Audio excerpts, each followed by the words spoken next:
Hello friends, कैसे हैं आप लोग? आई होप अच्छे होंगे। तो देखिए फ्रेंड्स, आज मैं लेके आया हूँ प्रमेय नंबर 1। ठीक है, एनसीईआरटी का है 6.1 का है और डॉक्टर मनोहर में प्रमेय 1 है। इसको हम टोटल में प्रमेय 1 है। आपका एग्जाम में एक प्रमेय फिक्स है, पूछता है दोस्तों। तो देखिए आपका आज मैं प्रमेय नंबर 1 बताने वाला हूँ, आधारभौतिक समानुपातिक प्रमेय। इसको हम लोग थेल्स प्रमेय भी कहते हैं। आज इसका हम लोग डेरिवेशन करने वाले हैं, निगमन। ठीक है, तो देखिए दोस्तों, पहले मैं डिफिनेशन लिखूंगा, उसके बाद इसका निगमन भी करूंगा। ठीक है दोस्तों, तो देखिए आधारभौतिक समानुपातिक प्रमेय, थेल्स प्रमेय। ठीक है, तो इसका डिफिनेशन क्या होता है? देखिए एक त्रिभुज की एक भुजा के समांतर खींची गई सरल रेखा अन्य दो भुजाओं को जिन दो बिंदुओं पर प्रतिच्छेद करती हैं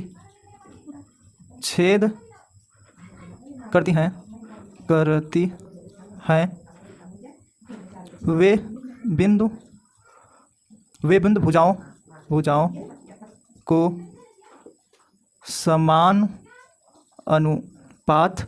समान अनुपात में विभाजित करता है।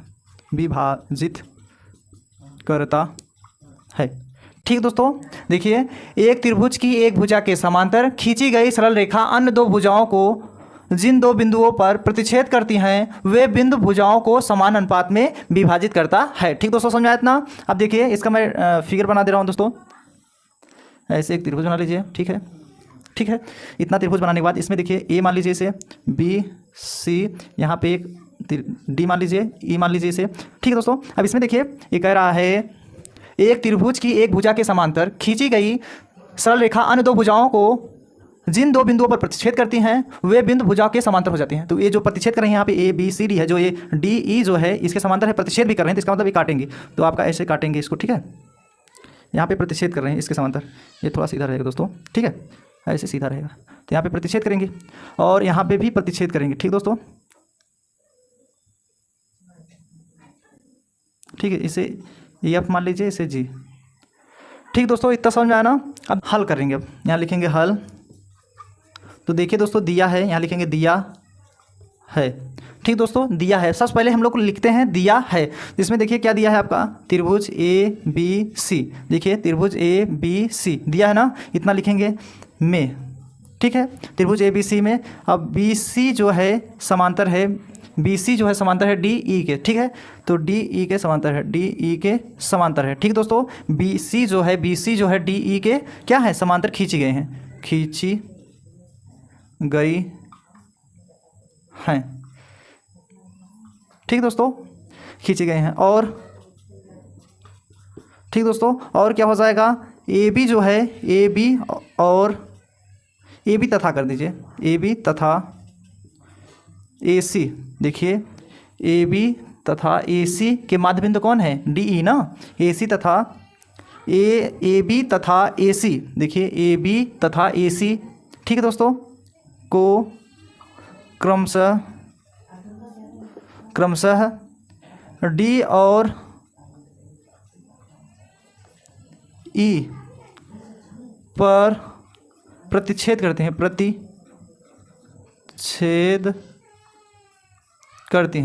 ठीक है दोस्तों, करती हैं। ठीक है दोस्तों, देखिए दिया है ए त्रिभुज ए बी सी में। ठीक है, त्रिभुज ए बी सी में बी सी जो है, ए बी सी जो है डी ई के समांतर है, खींची गई है, तो मैंने खींची गई है। और ए बी जो देखिए, ए बी जो है तथा ए सी के माध्य बिंदु क्या है, क्रमशः डी और ई पर प्रतिच्छेद कर रही, मतलब काट रही हैं। ठीक है, इसी पे यहाँ पे काट रहा है ना, तो ये मैंने यहाँ तक लिख दिया। ठीक है दोस्तों, अब लिखेंगे सिद्ध करना है। ये पहला पॉइंट था आपका, सिद्ध करना है,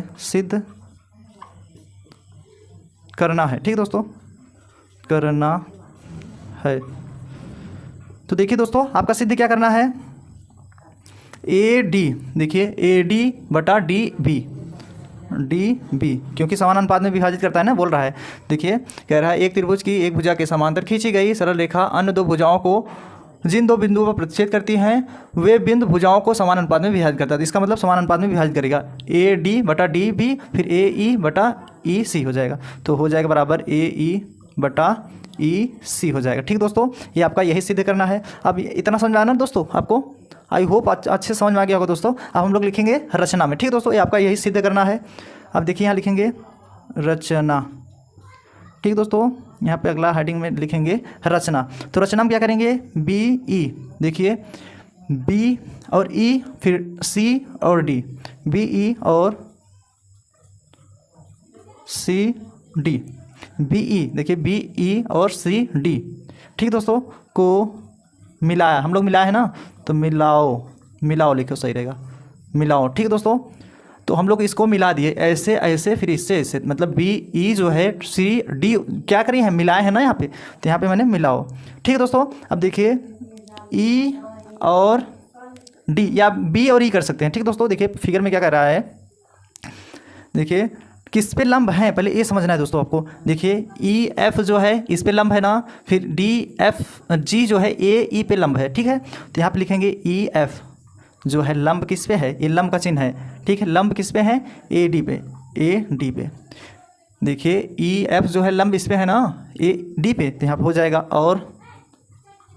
ठीक है दोस्तों, अब फिर क्या हो जाएगा, डी जी जो है, डी जी लंब किस पे है दोस्तों, ए ई पे, ए ई पे लंब था। ठीक दोस्तों, इतना समझ आया आपको अच्छे से। देखिए वो ई एफ लंब है ए डी के, तो ई एफ जो है लंब है ए डी का, फिर उसके बाद डी सी जो है ए ई के लंब है। यहाँ पे मैंने इतना लिख लिया, खींची है, यहाँ पे लिख दीजिए खींची। ठीक है, यहाँ पे खींची। ठीक दोस्तों, इतना समझ आया आप लोग को। ठीक है, तो देखिए दोस्तों अब इसके आगे हम लोग क्या करेंगे, उत्पत्ति लिखेंगे। ठीक है दोस्तों, यहाँ लिखेंगे उत्पत्ति, उपपत्ति, उपपत्ति। ठीक है, उपपत्ति। अब देखिए दोस्तों उपपत्ति में क्या लिखेंगे, त्रिभुज ए बी सी का क्षेत्रफल। देखिए त्रिभुज ए डी ई का, पर ये करिए पहले छोटा वाला, फिर त्रिभुज ए डी ई का, ए डी ई का क्षेत्रफल। ठीक दोस्तों, बटा समान अनुपात में विभाजित करता है ना, तो बटा में आएगा। तो देखिए ये जो आपका त्रिभुज दिख रहा है दोस्तों, यहाँ से यहाँ तक, देखिए ये जो त्रिभुज दिख रहा है, ये पूरा त्रिभुज यहाँ से यहाँ तक, फिर और ये त्रिभुज दिख रहा है, ए डी ई जो है बी डी ई के समांतर होंगे। ठीक है, समान अनुपात में विभाजित करेंगे ना, तो यहाँ हो जाएगा त्रिभुज बी डी ई का क्षेत्रफल, समान अनुपात में विभाजित करेंगे ना।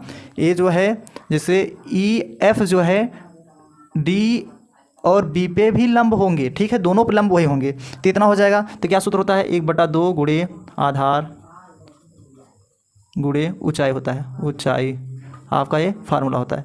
यहीं भी इस पे भी वही 1/2 गुणे आधार गुणे ऊंचाई, ये आपका क्या होता है दोस्तों, सूत्र होता है, फार्मूला। ठीक दोस्तों, ये आपका क्या है, फार्मूला है।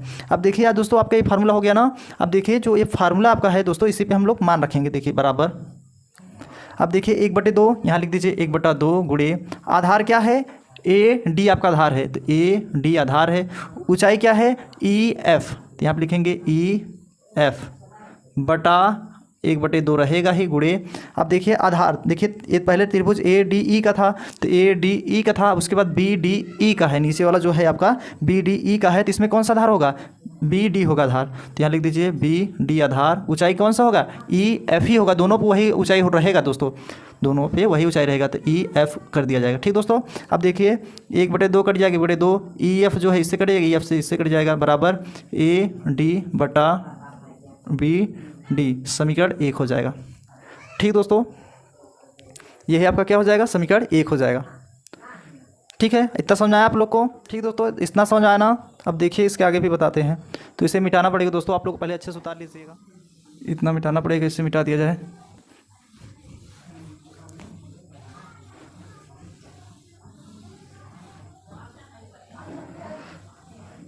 ठीक है दोस्तों, अब देखिए इसके आगे मिटा दिया गया। अब इसके नीचे जो है, अब इसके यहाँ पे हम लिखेंगे चूंकि।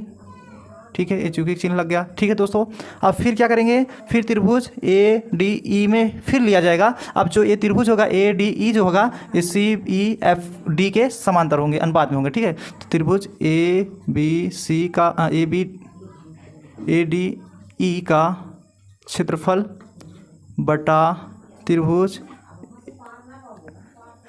सी ई डी का क्षेत्रफल या सी डी ई क्षेत्रफल। देखिए सी डी ई का क्षेत्रफल, यहाँ लिखेंगे सी डी ई का क्षेत्रफल बराबर 1/2, इसमें भी होगा आधार गुणे ऊंचाई होगा बटा 1/2 आधार गुणे ऊंचाई। ठीक दोस्तों, यही फार्मूला होगा। ठीक है, तो देखिए दोस्तों ये आपका जो फार्मूला हो गया। अब देखिए इसके बराबर तो 1/2 रहेगा ही। आधार कितना है, आधार क्या होगा इसमें ई ए, मतलब ए ई आधार होगा। ऊंचाई क्या होगा डी जी, तो यहाँ पे डी जी आपका ऊंचाई का काम करेगा। जैसे इसमें देखिए इसके ऊपर ए ई एफ जो था इसमें आपका लंब था, तो यहाँ पे मैंने इस पर तब इस पर जब ई एफ जो है ए डी पे लंब है और डी जी जो है ए ई पे लंब है, तो यहाँ पे मैंने लिख दिया। ठीक है, बटा 1/2 गुणे, फिर इसमें देखिए त्रिभुज किस में है सी डी ई का क्षेत्र, मतलब त्रिभुज का क्षेत्रफल निकाले हैं। इसमें आधार क्या हो जाएगा दोस्तों ई, मतलब सी ई हो जाएगा। सी ई आपका आधार गुणे ऊंचाई क्या रहेगा डी ई रहेगा। जो इस पे ऊंचाई है वही इस पे भी ऊंचाई रहेगा। ठीक है, तो हो जाएगा डी जी। ठीक है, अब 1/2 कैंसिल, डी जी कैंसिल, ए ई बटा सी ई, समीकरण नंबर 2 कर दिया जाएगा। ठीक है दोस्तों, ये समीकरण आपका 2 हो जाएगा। ठीक है, इतना समझा।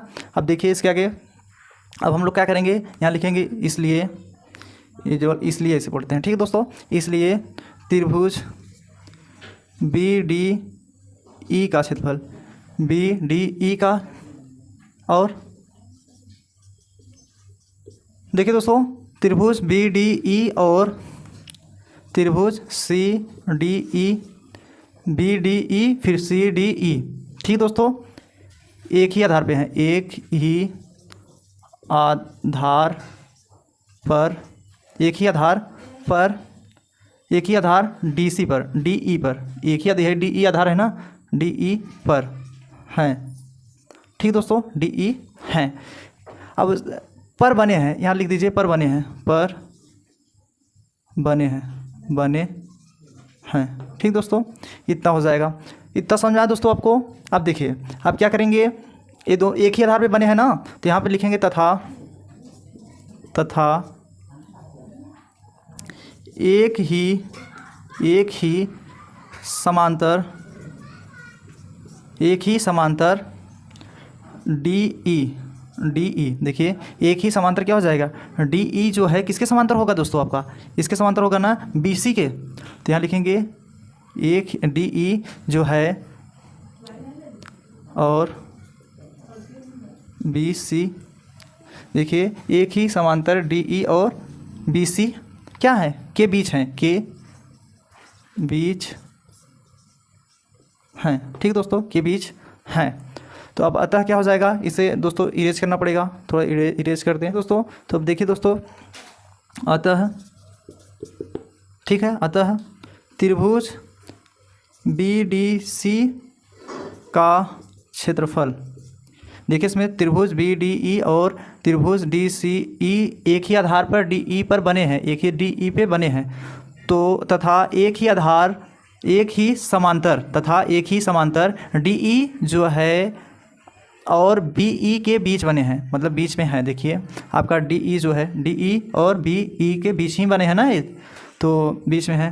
त्रिभुज बी डी सी का क्षेत्रफल बराबर क्या हो जाएगा, त्रिभुज सी डी ई का क्षेत्रफल, ये बराबर हो जाएंगे। ठीक दोस्तों, दोनों त्रिभुज क्या होंगे, बराबर हो जाएंगे। ये जो त्रिभुज है ये वाला इसके बराबर हो जाएंगे। ठीक दोस्तों, देखिए एक बार और समझ लीजिए, ये त्रिभुज जो है आपका, ये वाला त्रिभुज जो है यहाँ से यहाँ तक, ये त्रिभुज जो है दोस्तों आपका किसके बराबर होगा, इसके बराबर होगा जाएगा, ये त्रिभुज के बराबर, इस त्रिभुज, ठीक है, इसके बराबर आ जाएगा। तो यहाँ पे मैंने लिख दिया। ठीक है, तो ये आपका इसके बराबर हो जाएगा। ठीक है दोस्तों, इसका समझ आया। अब हम लोग लिखेंगे इसे समीकरण 3 मान लीजिए, समीकरण 3। ठीक है दोस्तों, अब देखिए समीकरण 1 और 2 व 3 से, यहाँ लिख लीजिए समीकरण 1 व 2 एवं 3 से, एवं 3 से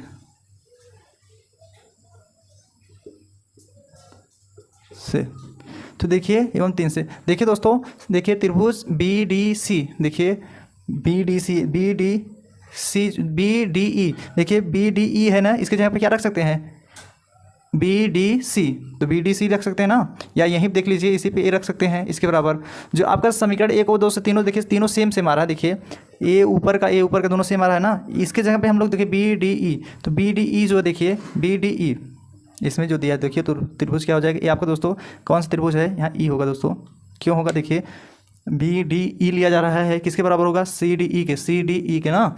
अब देखिए आपका ये त्रिभुज जो है BDE यह है ना, इसके जगह पे हम ये लिख सकते हैं CDE लिखेंगे, यहाँ पे लिख सकते हैं ना, क्योंकि बराबर है तो यहाँ पे लिखेंगे। तो इसके जगह पे अभी हम लोग क्या, इसके जगह पे क्या लिख सकते हैं, ये लिख सकते हैं, इसका मतलब दोनों सेम हो जाएगा ना। देखिए दोस्तों अच्छे समझना है, ये वाला चीज़ यहाँ पे है, अब इसके बराबर पे ये है तो इसको हम यहाँ रख देंगे, तो ये जो समीकरण ये वाला और ये वाला दोनों सेम हो जाएगा ना, इसके बराबर हो जाएगा। तो इसके बराबर हो जाएगा तो हम इसके जगह क्या लिख देंगे दोस्तों, तो इसे मिटा दे रहे हैं इधर।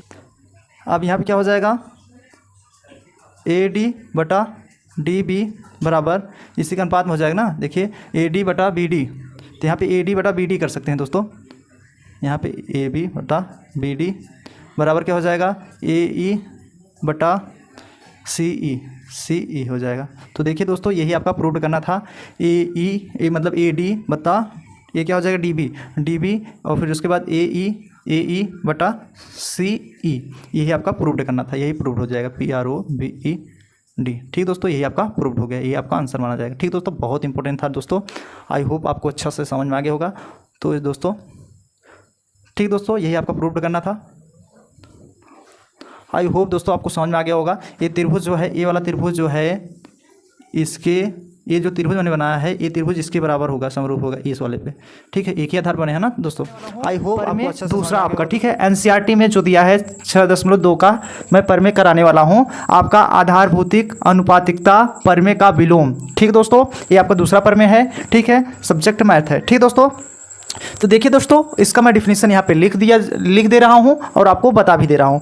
ठीक दोस्तों, तो आप लोग नए होंगे तो वीडियो छोड़ के मत जाइएगा, पूरे गारंटी के साथ कहते हैं दोस्तों, आपको बहुत बेहतरीन समझ में आएगा दोस्तों। तो देखिए दोस्तों, आपका जो आधारभौतिक अनुपातिकता परमेय का विलोम, ठीक है, ये जो नाम है ये आपका दूसरा परमेय का नाम है, आधारभौतिक अनुपातिकता परमेय का विलोम। ठीक दोस्तों, परमेय आपका दूसरा है। तो देखिए दोस्तों इसका डिफिनीशन क्या, जब कोई रेखा किसी त्रिभुज की दो भुजाओं को समान अनुपात में विभाजित करती है तो यह रेखा तीसरी भुजा के समांतर हो जाती है। ठीक दोस्तों, तो देखिए इसका डिफिनीशन क्या होगा, जब कोई रेखा किसी त्रिभुज की भुजाओं को समान अनुपात में विभाजित करती है तो यह रेखा तीसरी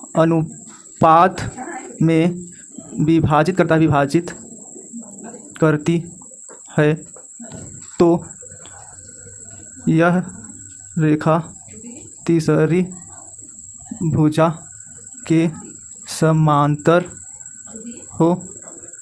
होती है, तीसरी भुजा के समांतर होती है। ठीक दोस्तों, देखिए जब कोई रेखा किसी त्रिभुज की भुजाओं को समान अनुपात में विभाजित करती है तो यह रेखा तीसरी भुजा के समांतर हो जाती है। ठीक दोस्तों, होती है, समांतर होती है। ठीक दोस्तों, देखिए जब कोई रेखा किसी त्रिभुज की भुजाओं को समान अनुपात में विभाजित करती है तो यह रेखा तीसरी भुजा के समांतर होती है। ठीक दोस्तों, ये आपका परिभाषा हो गया। इसका देखिए डायग्राम कैसे बनेगा, एक मैंने त्रिभुज ले लिया, ठीक है, ऐसे बना लिया जाएगा, फिर यहाँ पे इसके समांतर ये खींच दिया जाएगा, ए कर दीजिए, बी सी, यहाँ पे डी, यहाँ पे ई। ठीक है, अब ये क्या रहा है, जब कोई रेखा किसी त्रिभुज की भुजाओं को समान अनुपात में विभाजित करती है तो यह रेखा तीसरी भुजा के समांतर हो जाती है। जो ये तीसरी भुजा होगा दोस्तों, ये वाला इसके समांतर यहाँ पे एफ कर दीजिए। ठीक दोस्तों, ये आपका नया भुजा हो जाएगा। तो देखिए दोस्तों, ये आपका डिफिनीशन हो गया। अब देखिए, अब इसको हम यहाँ पे हल करते हैं। ठीक है, यहाँ लिखेंगे हल। तो देखिए दोस्तों, दिया है तो सबसे पहले जो दिया है वही लिखना पड़ेगा दोस्तों आपको, जो दिया है इसको लिखेंगे। ठीक है, तो देखिए दिया क्या, AD और DB, क्योंकि देखो कह रहा है जब कोई रेखा किसी त्रिभुज की भुजाओं को समान अनुपात में विभाजित करती है तो यह रेखा तीसरी भुजा के समांतर होती है। तो AD/DB बराबर क्या हो जाएगा दोस्तों, AE/EC, तो बटा ई सी। ठीक दोस्तों, ये आपका हो जाएगा जो दिया है। तो यहाँ पे जो दिया था दोस्तों मैंने यहाँ पे लिख दिया ए डी बटा डी बी बटे ए ई बटे ई सी, ये हो जाएगा आपका। ठीक है, अब देखिए यहाँ लिख दीजिए सिद्ध करना है, सिद्ध करना है। ठीक दोस्तों, तो आपका जो सिद्ध करना है बी सी समांतर डी ई, यही आपको सिद्ध करना है। ठीक दोस्तों, यहाँ पे हम लिखेंगे रचना में रचना। ठीक दोस्तों, अब रचना में अगला पॉइंट में क्या करेंगे, देखिए मैंने क्या किया, बी सी समांतर डी ई। तो बी सी जो समांतर है दोस्तों डी ई के समांतर है ना, तो ये जो समांतर है दोस्तों आपका, अब इसके में क्या रचना में क्या लिखा जाएगा आपका, लीजिए डी एफ बी सी के समांतर खींची। ठीक दोस्तों, ये समांतर इसके खींचेंगे तो क्या हो जाएगा आपका बी सी समांतर हो जाएगा डी एफ के। ठीक दोस्तों, ये आपका हो जाएगा। तो यहाँ पे उपपत्ति लिखेंगे, अगला पॉइंट में लिखेंगे उपपत्ति। तो उपपत्ति में, ठीक है दोस्तों, अगला हेडिंग लिखेंगे उपपत्ति में। तो उपपत्ति में क्या हो जाएगा दोस्तों आपका सेम जो मैंने बताया था यहाँ पे जो दिया था ए डी बटा डी बी। ठीक दोस्तों, फिर यहाँ पे ए ई हो जाएगा ए डी बटा डी बी, फिर ए ई बटा ई सी हो जाएगा। ठीक दोस्तों, इसे हम लोग समीकरण एक बना लेंगे। ठीक दोस्तों, अब इतना हो गया ना दोस्तों। अब हम लोग क्या करेंगे, पहला प्रमेय मैंने बताया था थेल्स प्रमेय में आपका, देखिए दोस्तों यहाँ पे लिखेंगे अतः आधार भौतिक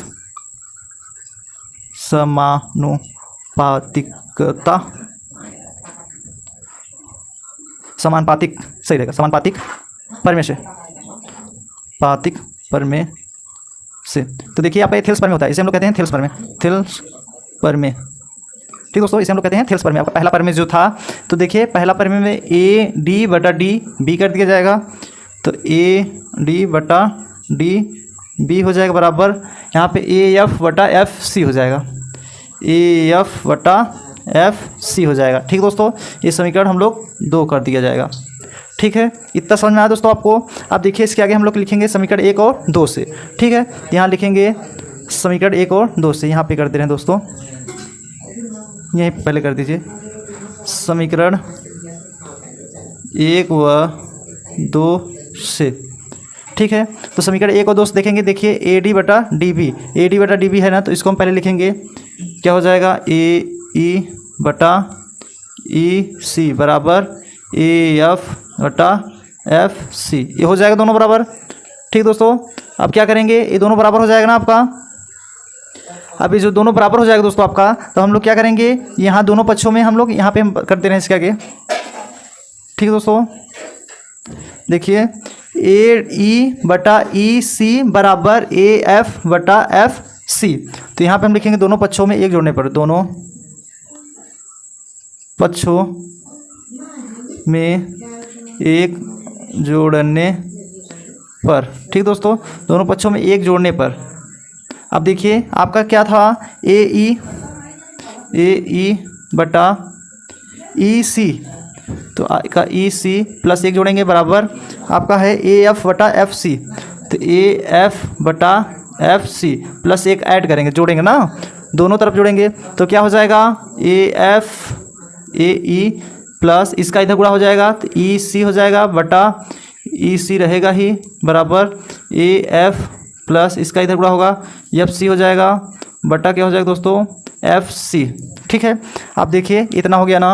अब देखिए ए ई कहाँ है, ए ई यहाँ है, फिर उसके बाद प्लस ई सी मतलब ए ई फिर ए सी। तो देखिए जैसे ए ई फिर ई सी, इसका मतलब यहाँ से यहाँ तक पहुँच रहा है, पहले यहाँ से आया यहाँ रुका फिर यहाँ से यहाँ आया, इसका मतलब हम लोग ए यहाँ से यहाँ डायरेक्ट बोल देंगे। ठीक है, तो क्या हो जाएगा ए और सी हो जाएगा, तो आपका यहाँ हो जाएगा ए सी बटा ई सी रहेगा बराबर। अब देखिए ए एफ फिर प्लस एफ सी मतलब एक बार यहाँ आया फिर यहाँ रुका फिर यहाँ से यहाँ आया, इसका मतलब हम लोग यहाँ से यहाँ टोटल बता देंगे, तो ए सी हो जाएगा बटा एफ सी। अब देखिए ए सी से ए सी कट जाएगा, आपका कैंसिल हो जाएगा ना, तो यहाँ पे एक बचेगा, यहाँ पे भी एक बचेगा, तो आपका क्या हो जाएगा दोस्तों, देखिए यहाँ पे भी एक बचेगा, तो यहाँ लिखेंगे 1 बटा ई सी बराबर 1 बटा एफ सी, इतना हो जाएगा ना। अब हम लोग क्या करेंगे, ये जो एक है दोस्तों यहाँ पे भी एक है, अब इसका इधर गुणा कर देंगे, इसका इधर। तो अब इसका अगला पॉइंट यहाँ पे बता दे रहे हैं दोस्तों, यहाँ पे बता दे रहे हैं, ठीक है। अब देखिए इसका इधर गुणा कराएंगे तो क्या हो जाएगा, एफ सी बराबर, अब इसका इधर गुणा कराएंगे तो हो जाएगा ई सी। ठीक दोस्तों, इतना आ गया ना, ये आपका जो मान आया दोस्तों यहाँ तक, ठीक है। देखिए हमें सिद्ध क्या करना था, बी सी, देखिए बी सी सिद्ध करना था समांतर डी ई के, तो बी सी समांतर डी ई के सिद्ध करना था। तो देखिए दोस्तों, जब आपका एफ सी बराबर ई एफ, इसका मतलब समान अनुपात में आ रहा है ना, पहला एफ सी आ रहा है, फिर उसके बाद ई एफ आ रहा है। ठीक दोस्तों, तो देखिए दोस्तों अब क्या करेंगे इसके आगे हम लोग, जब देखिए एफ सी जो है ई सी के समान अनुपात में आ रहा है ना, समान अनुपात में आ रहा है, तो क्या करेंगे दोस्तों, यहाँ पे लिखेंगे अर्थात, ठीक है। तो क्या हो जाएगा दोस्तों, ई और एफ, देखिए ई और एफ, या ई और एफ ये वाला लिख लीजिए, ठीक है। ई और एफ क्या हो जाएंगे, आवश्यक, या एफ ई लिख दीजिए, सही है दोनों, ई एफ लिख दीजिए या ई एफ लिखे हैं, पहले ई एफ लिखे हैं या एफ ई लिख दीजिए, कोई दिक्कत नहीं ना। आवश्यक अनुपातिक होंगे, ठीक है, संपातिक होंगे लिख लीजिए, सही रहेगा, संपातिक होंगे, संपातिक हैं, यहाँ पे लिख देंगे संपातिक हैं, या होंगे लिख दीजिए, सही रहेगा, संपातिक होंगे, ठीक है, संपातिक होंगे।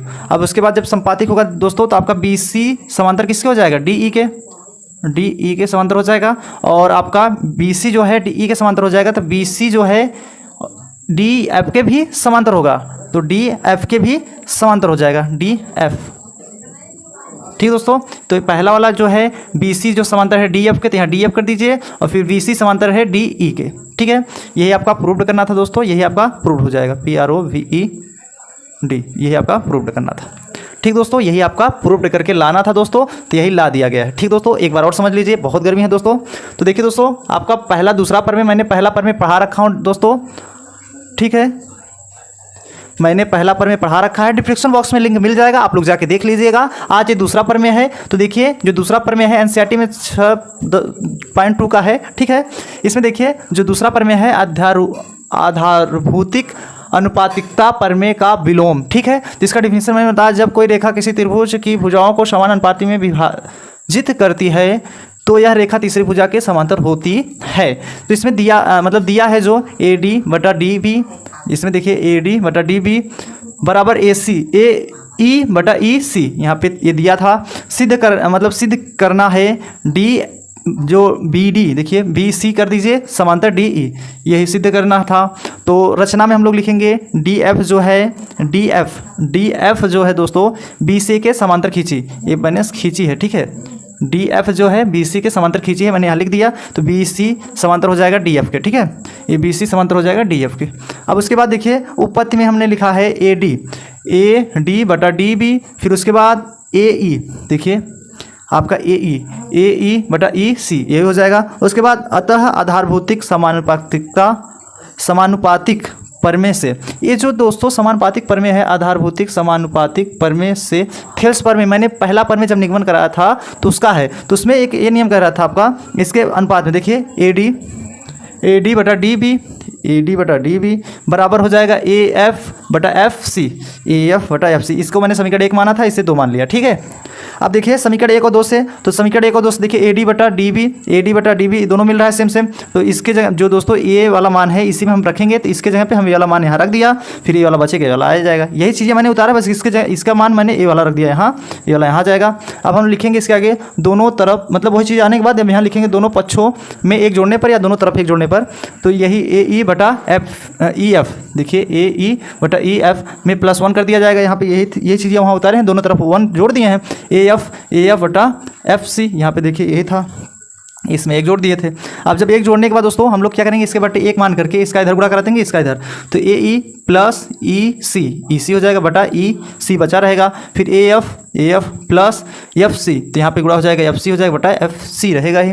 अब देखिए AE, देखिए AE जो है प्लस ई सी, मतलब एक बार यहाँ से ए ई के पास आया फिर ई सी के पास आया, इसका मतलब यहाँ से यहाँ से यहाँ, तो हम तो टोटल यहाँ से ए सी कर सकते हैं, इसको हम ए सी कर दिया बटे ई सी रहेगा ही, फिर A F plus F C, तो ए एफ फिर एफ सी ये हो जाएगा, तो मतलब यहाँ आया फिर यहाँ से यहाँ, इसका मतलब ए सी, इसको भी लिख सकते हैं ए सी लिख दिया बटे एफ सी रहेगा ही। ये दोनों सेम सेम था, बराबर रहता है दोस्तों, काट देते हैं, ये कट जाएगा, एक बटे ई सी बराबर एक बटे एफ सी हो जाएगा। अब हम लोग त्रिया गुणा कराएंगे ऐसे, तो इसका इधर गुणा कराएंगे तो आपका एफ सी हो जाएगा बराबर, ये उधर जाएगा तो ई सी हो जाएगी यही। फिर अर्थात हम लोग डी मतलब ई और एफ जो है आवश्यक संपातिक होंगे। क्यों होंगे दोस्तों, देखिए एफ सी जो है ई सी के समानुपातिक में आ रहा है ना, पहला बड़ा वाला फिर इससे छोटा आ रहा है, इसका मतलब समानुपातिक में आ रहा है, तो इसके मतलब होगा जब, तो बी सी जो है डी एफ के समांतर हो जाएगा, ये डी एफ के समांतर हो जाएगा, और बी सी जो है डी ई के भी समांतर हो जाएगा, यही आपका प्रूव्ड हो जाएगा।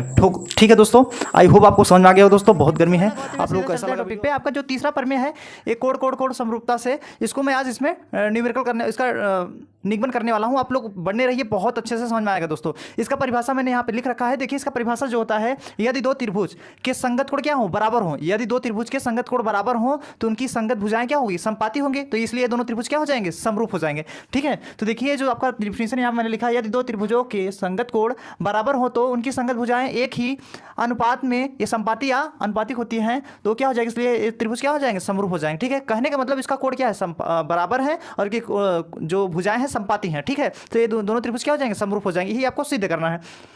तो देखिए दोस्तों, इसको हम पहले तो हल करते हैं, यहाँ पे लिखेंगे हल। ठीक है, हल लिखने के बाद ये कह रहा है आपका दो त्रिभुज, तो पहला दो त्रिभुज बनाना पड़ेगा इसमें, यहाँ पे मैं बना दे रहा हूँ, एक त्रिभुज बना दिया और एक त्रिभुज यहाँ पे मैंने बना दिया। ठीक है दोस्तों, मैंने दो त्रिभुज बना दिया, अब इसे मैं नाम दे दे रहा हूँ ए बी सी, इसे मैं पी क्यू आर ये नाम दे दिया। ठीक है दोस्तों, अब इसके बाद जो ये कह रहा है, यदि दो त्रिभुजों के संगत कोण बराबर हो तो उनकी संगत भुजाएं संपाती हैं, तो यहाँ पे हम लोग लिखेंगे दिया है,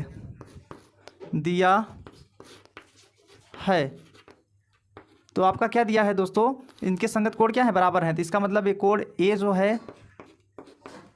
है पी के बराबर, बी जो है क्यू के बराबर, सी जो है आर के बराबर, ये जो कोण ए वाला है इसके बराबर है, वो खुद ही कह रहा है इसके संगत कोण क्या है, बी जो है क्यू के बराबर है और सी जो है आर के बराबर, ये दिया है, आपका प्रश्न ही बोल रहा है, तो यहाँ पे लिखेंगे पी। ठीक है, और आपका कोण बी जो है कोण क्यू के बराबर दिया है, और कोण सी जो है कोण आर के बराबर, इसे समीकरण 1 मान लीजिए, इसे 2 मान लीजिए, इसे 3 मान लीजिए। ठीक है दोस्तों, अब इसके बाद हमें सिद्ध करना है इसके संगत भुजाएं संपाती होंगे, तो इसका मतलब यहाँ पे हम लिख लीजिए सिद्ध करना है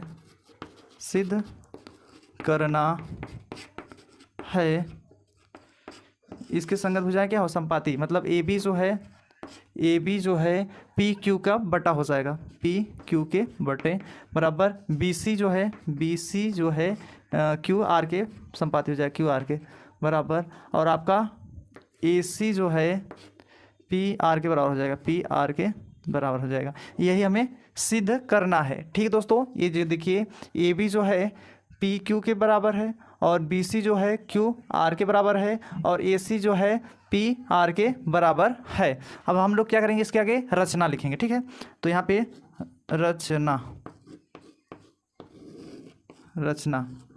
ठीक है दोस्तों, अब इसके बाद हम लोग रचना लिखेंगे, रचना में क्या मानते हैं, तो यहाँ पे देखिए जो पी क्यू, यहाँ पे लिख दीजिए पी क्यू तथा पी आर, देखिए ये पी और क्यू है तथा पी आर, ये इसके माध्यम कुछ भी मान लीजिए, जैसे देखिए यहाँ पे मैंने ऐसे चाप लिया, इतना लिया बड़ा, ठीक है, इसको नापे हैं, फिर यही चीज़ यहाँ पे मैंने लगाया, तो इसका जो साइज़ है यहाँ पे आ रहा है, ये भी साइज़ है यहाँ पे आ रहा है, इसका मतलब इसके नाप से मैंने यहाँ पे इसको प्रतिच्छेद मतलब काट दे रहे हैं ऐसे। ठीक है, ठीक दोस्तों, इसे हम बना ले रहे हैं यम, ये आपका यम है। ठीक है, और ये वाला आपका यन है। ठीक है दोस्तों, अब इसके बाद हम लिखेंगे पर, ये पर जो है यम तथा यन बिंदु,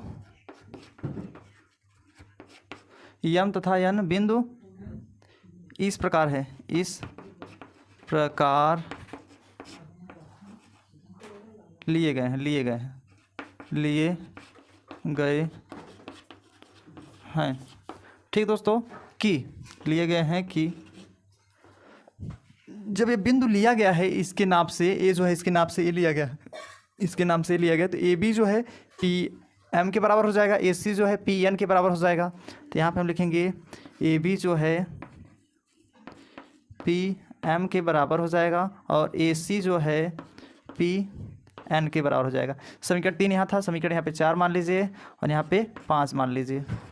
ठीक दोस्तों, इतना समझ में आया। अब इसके आगे हम लोग क्या करेंगे, देखिए जो मैंने ये जो है ए बी जो है ए पी एम के बराबर कर दिया, ए सी जो है पी एन के बराबर कर दिया है। अब हम लोग क्या करेंगे, समीकरण देखिए ए बी जो है पी क्यू पी एम और ए सी जो है पी एन।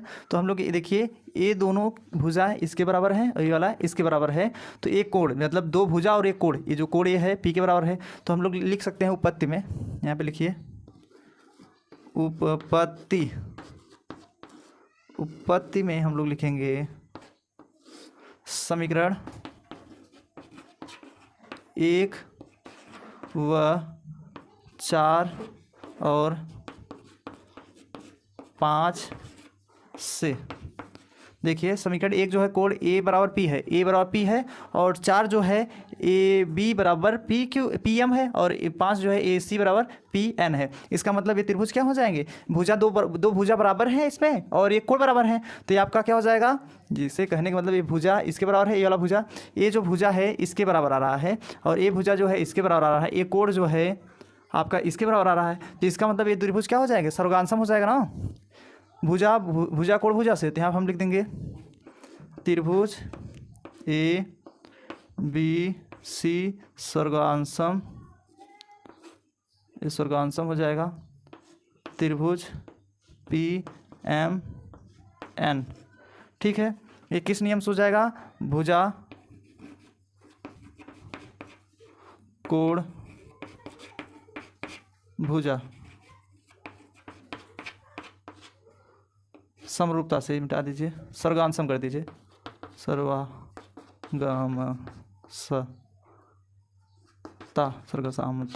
सर्वगामसता के नियम से, सर्वगामसता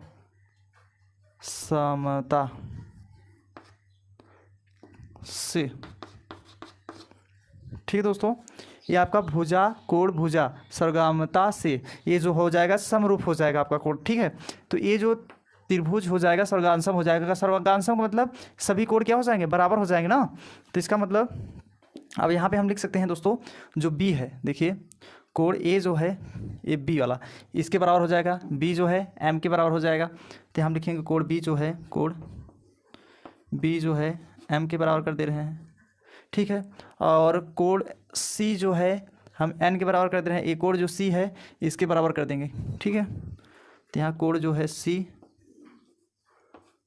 कोण एन के बराबर कर दे यार। ठीक है, अब क्या करेंगे, अब ये तो दोनों कोण आपका सेम हो गया है। अब इसके जो ये जो सर्वगांसम हो जाएगा, इसका मतलब सब कुछ भुजा इसका कोण सभी बराबर हो जाएंगे, तो ये बी सी जो है एम एन के बराबर हो जाएगा। ठीक है, तो यहाँ पे हम लिख दे रहे हैं बी सी जो है एम एन के बराबर हो जाएगा। तो इसका मतलब इसे हम मान ले रहे हैं 6 समीकरण, इसे हम 7 समीकरण, इसे हम 8 समीकरण मान लिए। ठीक है दोस्तों, ये मैंने 8 समीकरण इसमें मान लिया।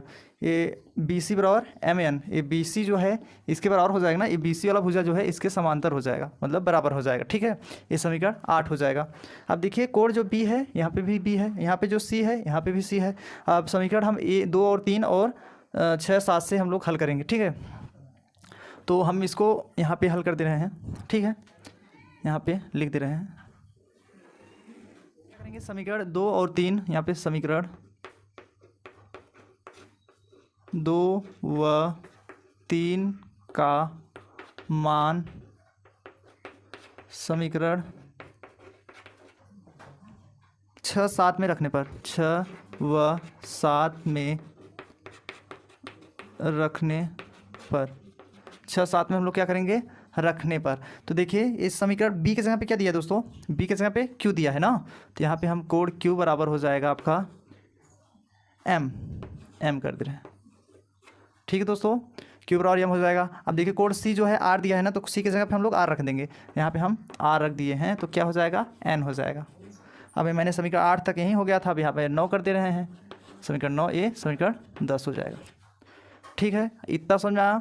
अब देखिए जो क्यू जो है एम के बराबर है और आर जो है एन के बराबर है, इसका मतलब ये क्या है, कोड आपका संगत कोड क्या है, बराबर आ रहा है ना, तब इसके आगे हम लोग क्या कर सकते हैं, समीकरण, अब देखिए यहाँ से हल कर दे रहे हैं दोस्तों, समीकरण 9 व 10 से स्पष्ट है कि, ठीक है, यहीं पे हम लिख दे रहे हैं, स्पष्ट है कि कोड जो है, स्पष्ट है कि ये कोड जो क्यू है एम के जो है, कोड क्यू जो है, कोड क्यू व कोड एम और, ठीक है, या तथा कोड जो है आर जो है एन के, आर व कोड एन संगत कोड है,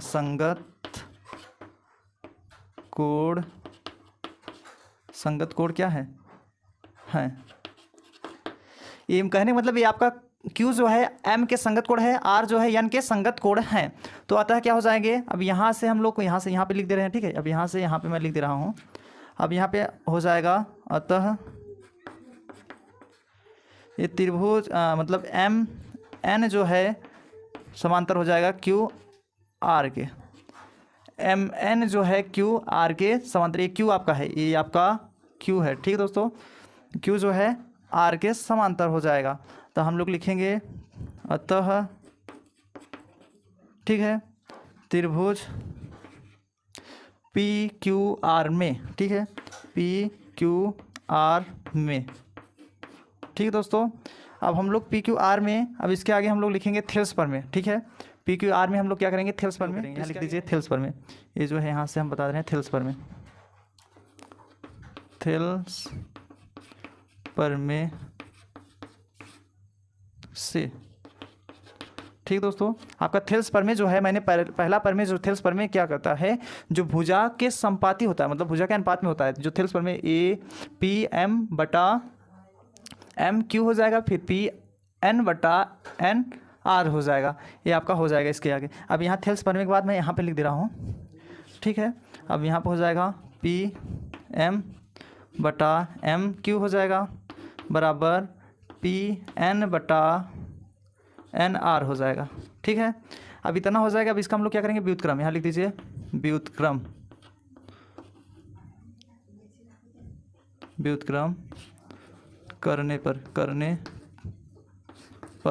अब व्युत्क्रम करेंगे दोस्तों, तो ये आपका उल्टा हो जाएगा, यम क्यू जो है ऊपर हो जाएगा, यहाँ लिख देंगे यम क्यू बटा ए पी एम जो है नीचे हो जाएगा बराबर एक एन आर जो है ऊपर हो जाएगा, एन आर ऊपर हो जाएगा बटा पी एन नीचे हो जाएगा, ठीक है, पी एन आपका नीचे हो जाएगा। व्युत्क्रम हो गया ना।